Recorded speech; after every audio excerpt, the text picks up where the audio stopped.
sadri wa yassir li amri wahlul 'uqdatam min lisani yafqahu qawli. Qala al-musannifu rahimahullahu ta'ala wa nafa'ana bihi wa bi'ilmihi fid dharain amin. Faidatun taiki ana faidah. Tahrum haram apa al-qiraatu maca Quran. Because disujudi kelawan reja sujud faqat mongko bloko fi sholatin dalam sholat. Haram hukumnya orang sengaja mau sholat baca ayat sajdah, sengaja ini supaya nanti bisa sujud di tengah-tengah sholat. Ini hukumnya haram, kecuali sholat subuh di hari Jumat itu tidak haram, karena Nabi memang mensunahkan, merutinkan setiap subuh di hari Jumat itu Nabi membaca surat As-Sajdah Alif Lam Mim Tanzil. Ini enggak haram karena ada contoh dari Nabi. Tapi kalau membaca yang lain tujuannya pengen sujud tilawah dalam sholat, ini hukumnya haram. Jadi yang nggak haram yang bagaimana? Yang nggak sengaja, misalnya mau menghatamkan Al-Quran, membacanya surat satu juz misalnya, kebetulan melewati ayat sajdah, itu baru sunnah sujud. Tapi kalau sengaja nanti saya sholat mau baca Iqra misalnya supaya nanti bisa sujud, nah ini yang haram begitu.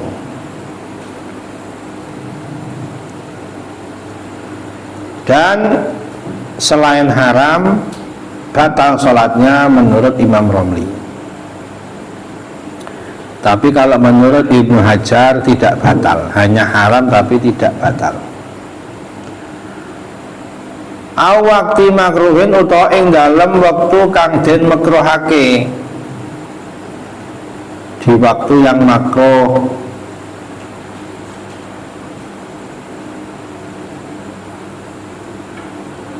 yaitu setelah asar, setelah subuh, itu waktu makruh.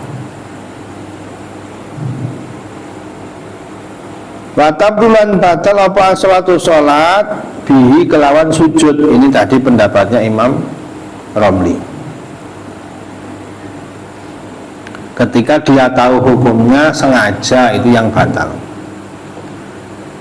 Tapi menurut Ibnu Hajar tidak batal. Bihilah yang berbedani kelawan kiroah, because disujudi kelawan ngejo sujud wa ghairihi lan liyane sujud. Lima sangking perkara ya ta'alaku kang gumantungan apa ma bil qiraati klan maca Quran. Para karahata mongko ora makruh iku maujud mutlakon hale mutlak. Berbeda karo niatnya tidak hanya sujud, niatnya dengan yang lain, misalnya ya tadi itu karena memang mau menghatamkan Al-Quran misalnya,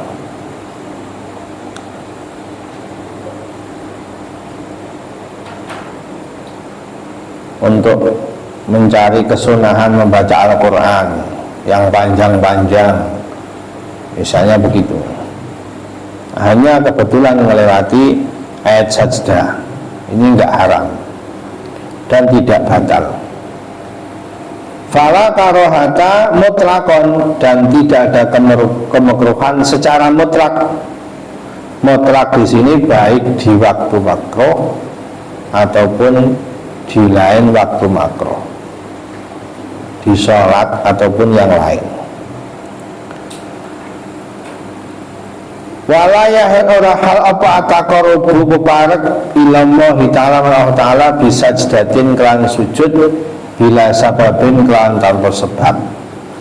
Jadi sujud itu di dalam sholat, sujud itu ketika sujud tilawah, sujud sahwi, sujud syukur. Itu aturannya syariat. Tidak boleh orang membuat sujud, merekayasa sujud tanpa sebab. Hukumnya haram. Tiba-tiba sujud. Ngapain kok tiba-tiba sujud? Nyembah Allah. Haram hukumnya. Tidak ada taqarrub dalam Islam, dalam fikih syariat. Sujud tanpa sebab itu gak ada. Ini hukumnya haram. Begitupun rukuk tanpa sebab, tiba-tiba rukuk. Ini juga haram. Kalau dengan sebab tidak haram. Ya kadang malah sunnah, seperti sujud tilawah, sujud syukur. Sujud syukur itu sujud ketika mendapatkan nikmat yang tiba-tiba, mendadak, dan tidak biasa. Nikmatnya itu tidak umum. Misalnya tiba-tiba diberi kabar dia naik pangkat, misalnya dikasih kabar dia punya anak, dikasih kabar ada saudaranya yang lama sekali menghilang, tiba-tiba ketemu, misalnya menang melawan musuh, yang termasuk kabar mendadak. Namanya hudusu nikmah au hujumu nikmah, nikmat yang mendadak. Sujud syukur caranya bagaimana? Ya sama seperti kemarin yang dipraktikkan saya kemarin. Allahu Akbar, tasyahud, sujud, salam. Ini sujud syukur. Tapi harus menetapi syarat-syarat sholat, punya wudhu, menutup aurat. Ada kadang orang itu main bola tiba-tiba sujud, katoke pendek, nggak boleh itu, kelihatan auratnya. Apalagi sudah ngentut, nggak punya wudhu, nggak boleh. Menang lomba sujud itu ya kalau menetapi syarat boleh. Menetapi syarat menutup aurat, punya wudhu, menghadap kiblat, boleh itu, sunnah bahkan. Selain hujumu nikmat, karena indifa'u nikmah, ketolak dari bencana, selamat dari kebakaran, sujud syukur. Selamat dari tenggelam, misalnya. Ini sujud syukur. Jadi kalau sujud tilawah dan sujud syukur itu beda hukum. Kalau sujud tilawah itu bisa di dalam sholat, kalau sujud syukur nggak bisa. Sujud syukur itu harus di luar sholat, tidak boleh dimasukkan ke dalam sholat sujud syukur. Kalau sujud tilawah kemarin bisa. Kalau ada orang sujud syukur kok di dalam sholat, sengaja tahu keharamannya, batal sholatnya. Jadi sujud syukur itu di luar sholat, khusus sujud syukur. Kalau sujud tilawah bisa di dalam sholat. Dalilnya dulu hadis dari Rasulullah SAW, sa'altu Rabbi wasyufiqtu li ummati wasyafa'tu li ummati fa'atani thulutha ummati. Nabi meminta sama Allah supaya bisa memberi syafaat untuk umatnya. Lalu Allah memberi kepada Nabi hak untuk mensyafaati sepertiga umatnya. Fasajadtu li rabbi syukra. Maka Nabi sujud karena syukur diberi nikmat yang besar oleh Allah, bisa mensyafaati umatnya. Ini Rasulullah SAW. Setelah itu beliau mengangkat kepalanya, minta lagi, ya Allah, ditambah ya Allah, jangan hanya sepertiga. Fa'adhani thulutha ummati, ditambah lagi sepertiga lagi. Fasajatu syukran li rabbi, thumma rafa'tu ra'si fasa'altu rabbi li ummati fa'atani athuluhal akhar. Sampai 3 kali, berarti bisa Nabi itu mensyafaati semua umatnya sampai 3 kali. Hadis riwayat Abu Dawud. Begitupun dalam hadis riwayat Baihaqi, ketika Nabi mendapatkan surat dari Sayyidina Ali ketika beliau dari Yaman ada kabar Islam penduduk Hamdan namanya, masuk Islam. Ini Nabi juga sujud syukur. Juga disunahkan sujud syukur melihat seseorang yang terkena balak yang berat dan dia selamat. Lihat orang lumpuh dia bisa jalan, sunnah sujud syukur. Lihat orang apa misalnya buta, dia nggak buta, ini pun sunnah sujud syukur. Atau melihat orang yang terkena balak maksiat, itu pun sujud syukur.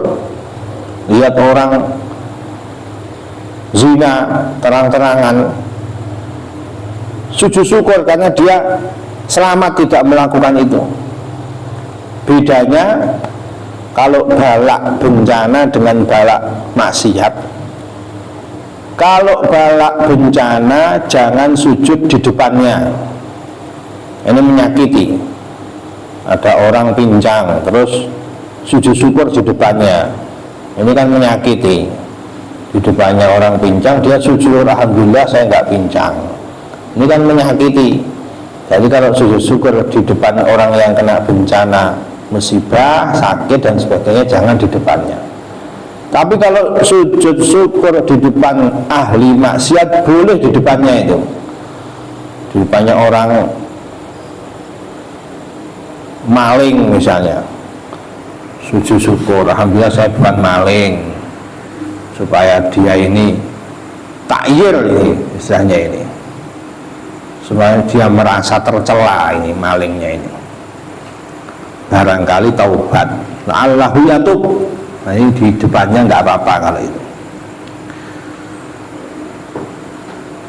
Walau ba'da sholati lan senajan ing dalem sausi sholat, meskipun sujudnya setelah sholat. Banyak orang melakukan itu setelah salam kok sujud, haram itu. Kecuali sujud tilawah, kecuali sujud sahwi. Ini sujud gak jelas sujud apa kok sujud, pokoknya pengen sujud. Nah, ini saking bodohnya nggak mau ngaji itu. Dikiranya kalau khusuk begitu itu Allah senang, malah Allah benci. Karena dia cara ibadahnya tidak ikut Nabi, tidak ikut syariat. Kenapa nggak sujudnya dalam sholat? Setelah selesai malah sujud. Banyak orang melakukan itu hukumnya haram, sujud setelah selesai sholat itu. Walau ba'da sholat ini ada aturannya, ibadah itu jangan bikin-bikin sendiri. Sujud kok setelah sholat, sujud itu dalam sholat. Wasujudul jahalati lan sujudi wong bodoh-bodoh baina masyayati masyayikh dalam ngarepe guru-gurune jahalah.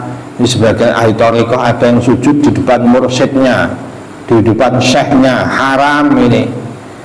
Jangankan kok sujud, rukuk saja haram. Seperti orang Jepang itu, rukuk kalau ketemu saudaranya ini haram hukumnya. Rukuk saja haram, apalagi sujud. Sujud itu hanya untuk Allah, nggak boleh yang lain. Meskipun dia menghadap kiblat tapi syekhnya di depannya tetap haram. Dan ini bisa jadi kafir kalau salah niat. Sujud kepada makhluk bisa jadi kafir kalau salah niat itu. Naudzubillah. Iku haramun wa sujud jadai sujudi wa budu-budu yang arep gurune jahalah iku haramun haram ittifaqan kelawan sepakate ulama.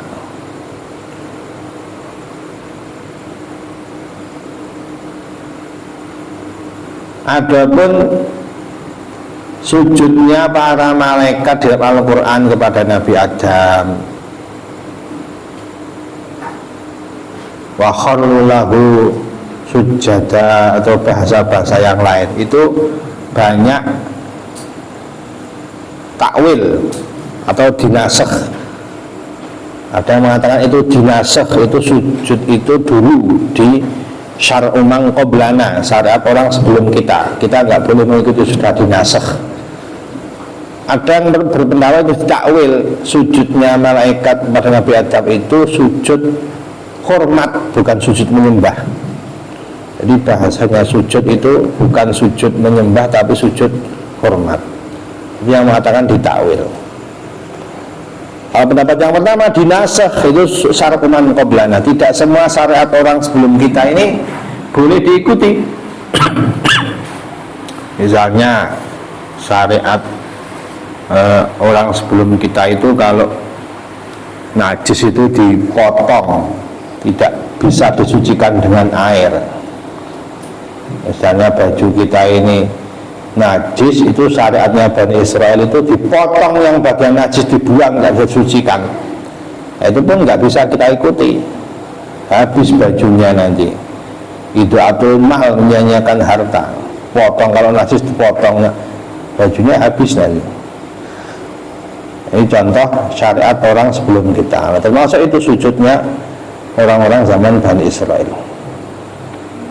Wallahu a'lam. Faslun fi mubtilatis sholati.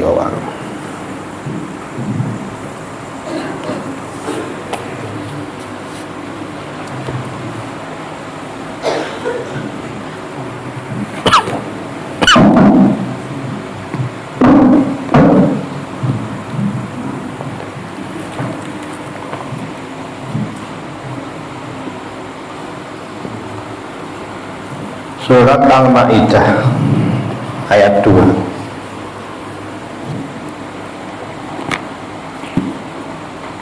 A'udzu billahi minasy syaithanir rajim. Bismillahirrahmanirrahim.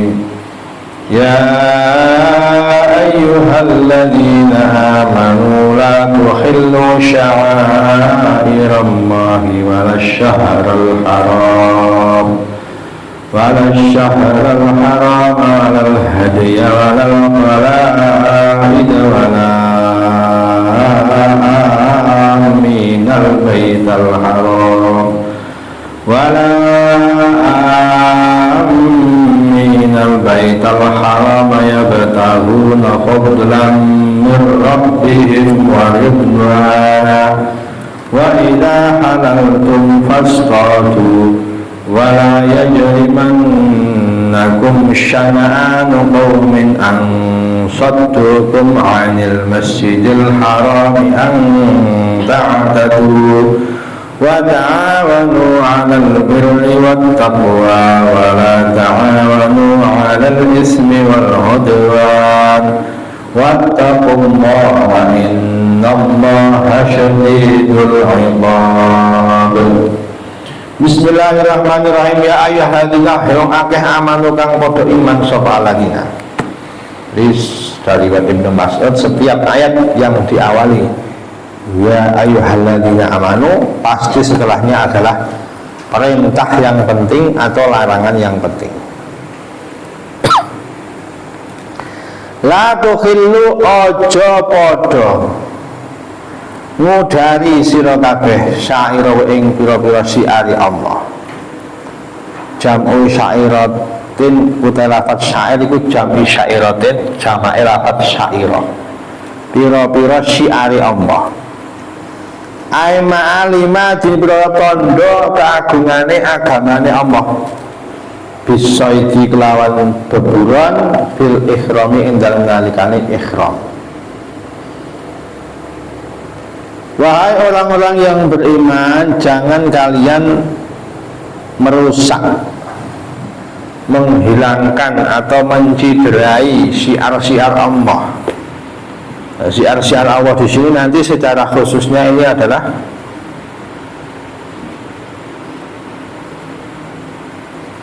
tempat-tempat melakukan ihram haji atau ihram umrah, yaitu tanah haram, tanah-tanah yang dimuliakan. Tetapi secara umum syiar-syiar Allah itu banyak sekali. Ka'bah itu syiar Allah, Al-Quran itu juga syiar Allah, masjid juga syiar Allah. Bagaimana dulu Nabi itu ketika haji pada beliau menghadiahkan 100 unta itu untuk hadiahnya beliau. Ini juga syiar Allah, mengagungkan syiar Allah. Wa may yu'azzim sya'irallah fa innahu min taqwal qulub. Siapa mengagungkan syiar Allah termasuk tanda takut kepada Allah. Begitupun tempat-tempat yang menjadi syiar, misalnya dalam ayat innas safa wal marwata min syairillah. Safa marwah itu juga termasuk syiar-syiar Allah.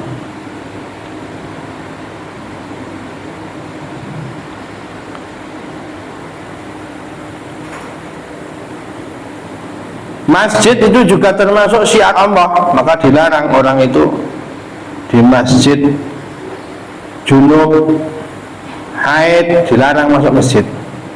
Itu dalam rangka mengagungkan syiar Allah.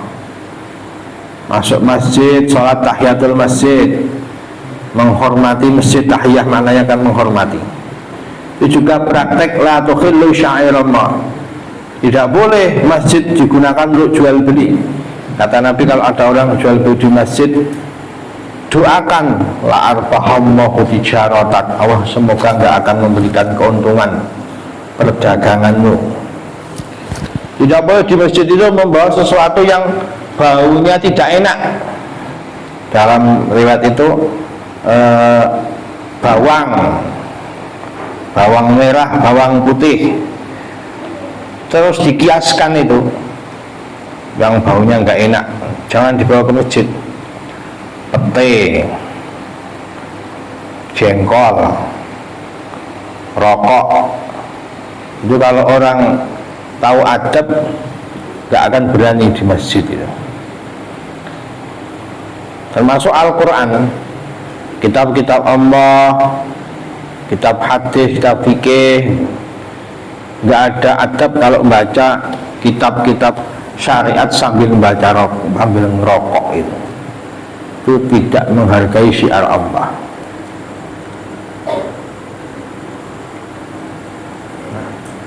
Termasuk syiar Allah itu. Wala syahral haramalan ora ing wulan al haram kang mulya. Bulan haram ay asyurul hurum ini. Termasuk bulan ini Dzulqa'dah atau disebut Dzulqa'dah kadang. Dzulqa'dah, Dzulqa'dah, ada yang bacanya pakai kasrah. Dzulhijjah, ada yang bacanya Dzulhajjah. Boleh semua ini.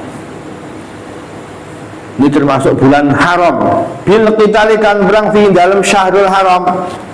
Tentang larangan perang di bulan-bulan mulia yaitu Dzulqa'dah, Dzulhijjah, Muharram, Rajab. Ini ada dua pendapat. Ada yang mengatakan ini sudah dinasakh dengan ayatul saf dari surat Taubat. Ada yang mengatakan ini masih berlaku. Ada dua pendapat ahli ilmi para ulama. Walal hadiyalan ora ing hadiyu, hadiah. Dari hadiah itu hadiah. Itu sebagaimana Nabi memberi hadiah 100 unta. Beliau sembelih sendiri yang 63. Bagaimana tenaganya Nabi itu luar biasa, bisa menyembelih sendiri 63 unta, sembelih sendiri. Kata para ulama, kenapa tidak disembelih semuanya 100? Karena isyarah bahwa Nabi umurnya cuma 63 tahun.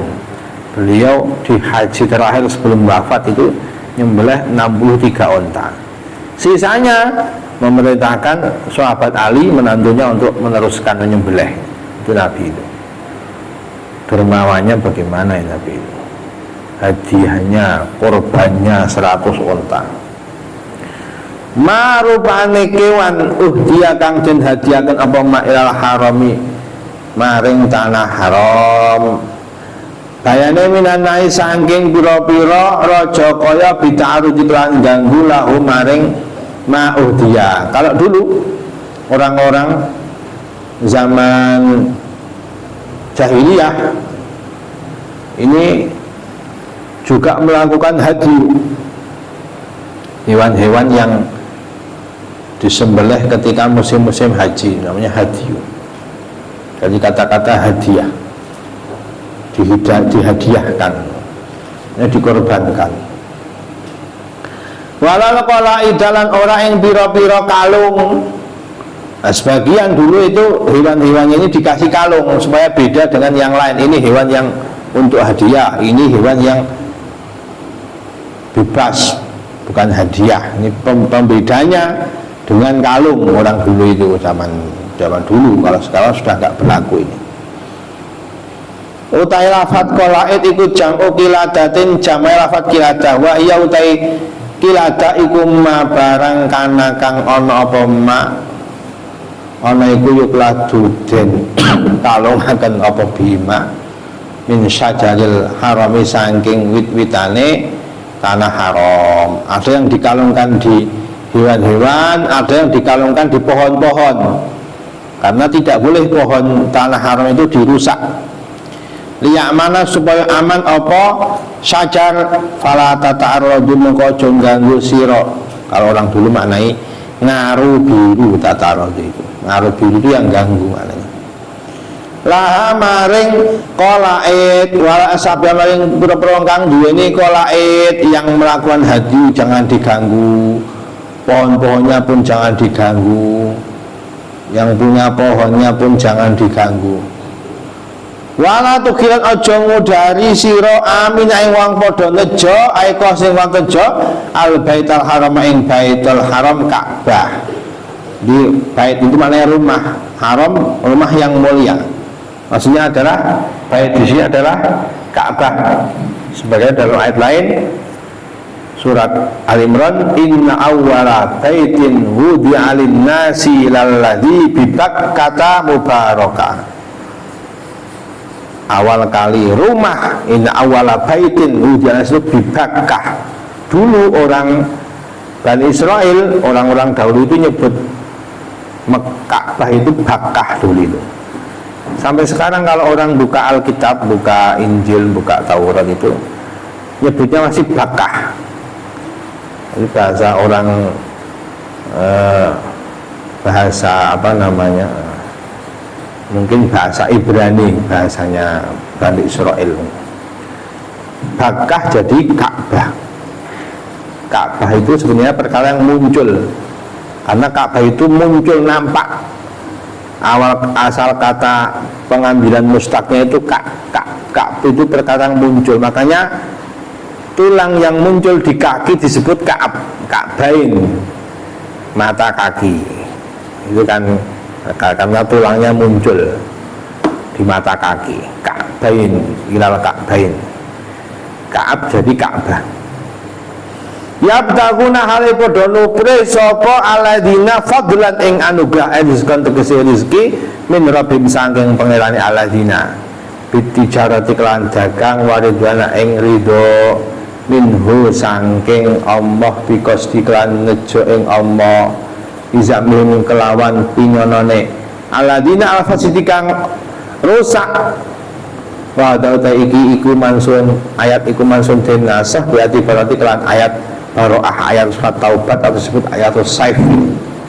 Dulu orang-orang yang masih kafir boleh masuk tanah haram. Kalau sudah zaman sekarang sudah nggak boleh.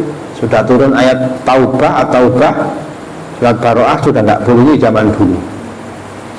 Intinya ini mereka pergi ke tanah haram, ke Ka'bah, ke Makkah, haji, umrah, mencari fadlan berlebih. Pada ini anugerah duniawi, dagang di sana itu jualan apapun laku, seluruh dunia orang datang. Ridwan ini hajat akhirat. Kalau fadlan wabim hajat dunia, ridwan ini adalah hajat akhirat.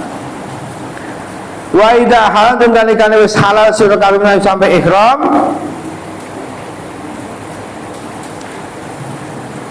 fastadu mongko buru sira kabeh, keburono sira kabeh. Utai lafat istadu iku amri batin, perintah wenang. Jadi kalau setelah selesai sudah tahallul, orang kalau ihram haji atau ihram umrah sudah cukur rambut, kalau laki-laki sunnahnya digundul, kalau perempuan ya cukur pendek. Kalau sudah tahallul ini berbululah. Ini perintah yang boleh, perintah yang bukan wajib. Jadi dalam Al-Quran itu ketika perintah setelah larangan, ini hukumnya boleh. Al-amru ba'dal hadri al-ibahah. Perintah setelah larangan itu boleh. Tadi kan ada larangan, la tukhillu sya'irallah. Larangan itu perintah itu. Setelah itu ada perintah, wa idza halaltum fastadu. Kalau sudah halal, kalian sudah tahallul, berbululah. Tidak wajib, masa orang berbulu wajib. Nah ini perintah yang wenang, yang boleh. Banyak di Al-Quran itu kalau perintah setelah larangan itu hukumnya boleh. Contohnya ayat yang sering dipahami banyak orang. Banyak beberapa orang itu anti zikir setelah sholat. Katanya dalilnya itu surat Jumat, fa'idha qudiyatis sholatu fangtasiru fil ardi. Kalau sudah selesai sholat, fangtasiru fil ardi, tidak usah dikir-dikir, langsung berdiri cari rezeki. Nah, ini orang bodoh tapi banyak di zaman akhir, nggak mau zikir, alasannya karena itu perintah mubah, karena sebelumnya ada larangan, yaitu ya ayyuhalladzina amanu idza nudiya lis-sholati min yaumil jum'ati fas'au ila dzikrillahi wa dzarul bai'. Tinggalkan jual beli kalau di hari Jumat. Ada perintah yang melarang. Setelah ada larangan, berarti perintahnya adalah perintah boleh, bukan perintah wajib. Kalau Nabi setelah sholat zikir, saking banyaknya riwayatnya itu, banyak sekali riwayat Nabi perintah ataupun melakukan sendiri zikir-zikir yang dibaca setelah sholat. Kalau malah gak seneng orang zikir setelah sholat, dalilnya pun keliru, salah paham yang salah dan salah yang paham. Contoh lain dalam surat Al-Baqarah, ini perintah setelah larangan. Ukhilla lakum layatas syamir rafathu ila nisaikum hunna libasul lakum wa antum libasul lahun. Di malam hari puasa, alimau wa anakum kuntum tahtanun anfusakum fataba alaikum wa afankum fal ana basyiruhunna. Jadi kalau di malam hari, jadi wala tubasyiruhunna wa antum akun wajad, ada beberapa perintah yang dilarang sebelumnya itu. Terus fal ana basyiruhunna, setelah itu sekarang kalian boleh. Kalau malam hari nggak apa-apa, kalau siang hari nggak boleh kumpul dengan suami istri di hari puasa di bulan Ramadan. Fal ana basyiruhunna, sekarang basyiruhunna, ini pun perintah jawas. Contoh lagi dalam surah Al-Baqarah, wa yas'alunaka 'anil mahid qul huwa adan fa'tazilun nisa fil mahid wa la taqrabuhunna hatta yadhurna. Istri-istri kalian kalau sedang haid jangan kalian dekati, maksudnya nggak boleh kumpul. Fa idza tatahharna fa'tuhunna, kalau sudah suci datangilah, jadi kumpulilah. Ini perintah yang mubah, bukan wajib. Tidak ada wajib itu. Sama dengan ayat ini, perintah fastadu itu bukan perintah wajib, tapi amru ibahah, perintah boleh. Walajimannakum lan ojo gawe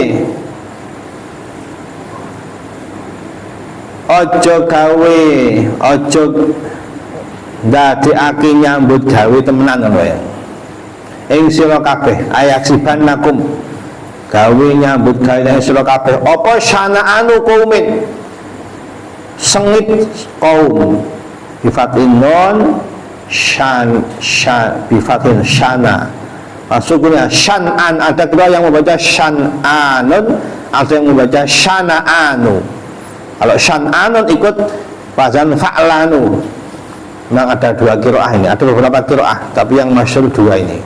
Ada qiraah yang bacanya wa ya jarimannakum syana'anu qaumin, qiraah kita. Ada qiraah lain bacanya wala ya jarimannakum syana'anu qaumin ay bughdu qaumin, sangite kaum li ajri an saddukum drapun yen to buru sapa kaum ing sira kabeh, sadu rambulu ring ngalang-alangi, salah makna sadu ngalang-alangi kaum ing sira kabeh ayat Masjidil Haram sangil haram ang tak tadu yen to ngliwati wates sapa sira kabeh. Meskipun orang-orang itu, kaum itu, orang-orang Quraisy dulu menghalangi Nabi dari ke Mekah, dari ke Ka'bah, enggak boleh haji, enggak boleh umroh.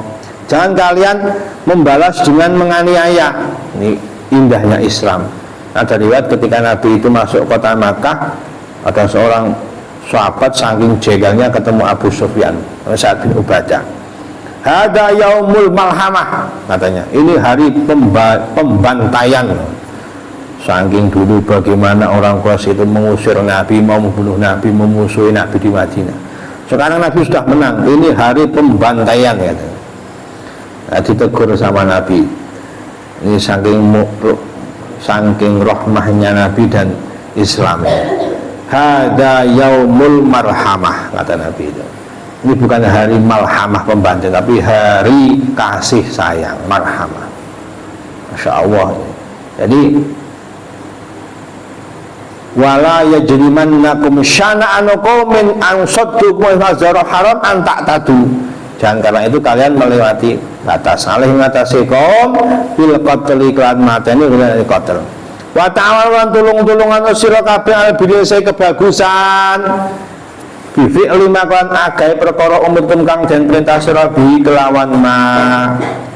Tolong menolonglah dalam kebaikan. Apa itu birrun?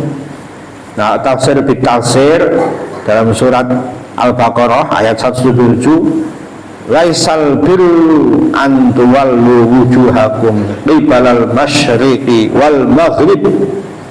Apa itu bir? Bir itu tidak terus menghadap barat, menghadap timur. Walakinnal birra, bir adalah man amana billah, iman kepada Allah, wal yaumil akhir, wal malaikat, wal kitab, dan nabiyyin, wa atal mala ala hubbi dawil qurba, memberikan harta kepada sanak kerabat, wal yatama, menyantuni anak-anak yatim, wal masakin wa bisabi, membantu orang miskin, orang yang gelandangan, wasain, orang-orang yang mengemis, wafir riqab, budak-budak, wa qamas shalah, salat itu juga bir, wa ataz zakah, memberi zakat, wal mufuna bi ahdihim idza ahadu, orang yang menunaikan janjinya ketika melakukan janji, wasabirina fil ba'sa'i wad dharra, sabar ketika bencana, musibah, kepahilan, paceklik, wahinal ba's ulaika ladina sadaqu. Ini tafsir bil Quran. Apa itu bir? Ya tadi itu saking banyaknya.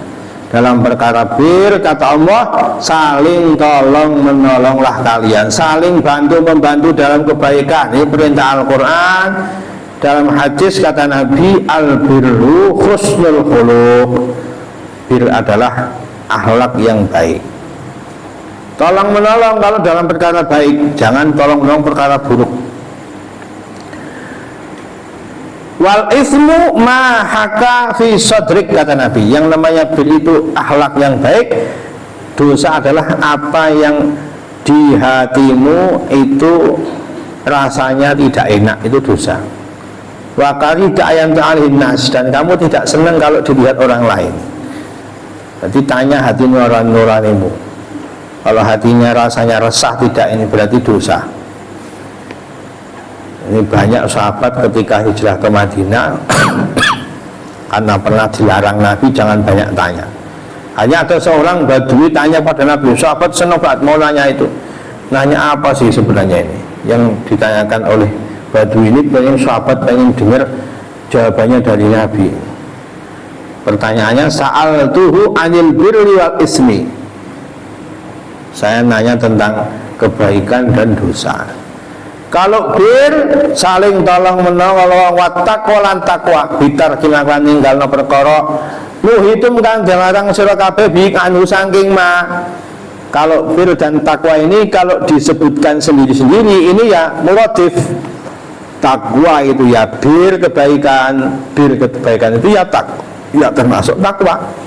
Tapi kalau disebutkan secara bersamaan, kata para ulama, bir ini amal zahir, amal-amal yang terlihat itu bir.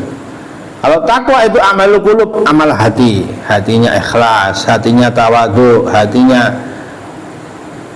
tidak riya, hatinya tidak ujub, ini takwa. Kalau bareng dengan bir. Jadi tolong menolong dalam amal zahir maupun amal batin, membersihkan hati dari penyakit-penyakit. Wala ta'awun ojo tolong-tolongan sira kabeh fihi ing dalem ayat hadru yata ini utawi buang salah sitak loro. Aslinya tata'awanu, ta'awana ya ta'awanu. Aslinya taknya dibuang satu. Wala ta'awanu bil aslin dalam asale. Alal ismi atas dosa ay asirul maksiat. Itu dosa itu apa? Dosa itu yang hatimu resah, kamu enggak tenang melakukan. Nah, orang melanggar misalnya itu kan hatinya mesti enggak tenang, enggak enak sendiri hatinya, itu berarti ismun, itu dosa itu. Wal udwani lan nganiaya ayat tegese nganiaya an fi'in dan pira aturane Allah. Ini pun sama. Kenapa ismun dan udwan ditulis bersama, padahal maknanya hampir sama. Kalau sendiri-sendiri maknanya sama, dosa dan menganiaya. Tapi kalau ditulis bareng, ismin ini untuk diri sendiri, udwan ini yang memberikan madorot sama orang lain, ini udwan. Kalau ismun misalnya dia ini enggak sholat, itu kan ismun diri sendiri. Kalau udwan mencelakai orang, ada madorot untuk orang lain.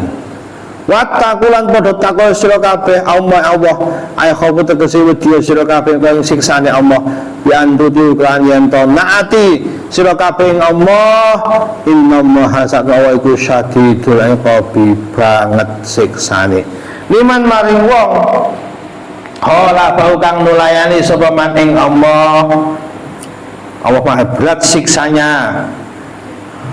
Ini dalam satu ayat ini pun mengandung 3 perintah dan 4 larangan. Satu ayat kok ini ada 3 perintah, 4 larangan.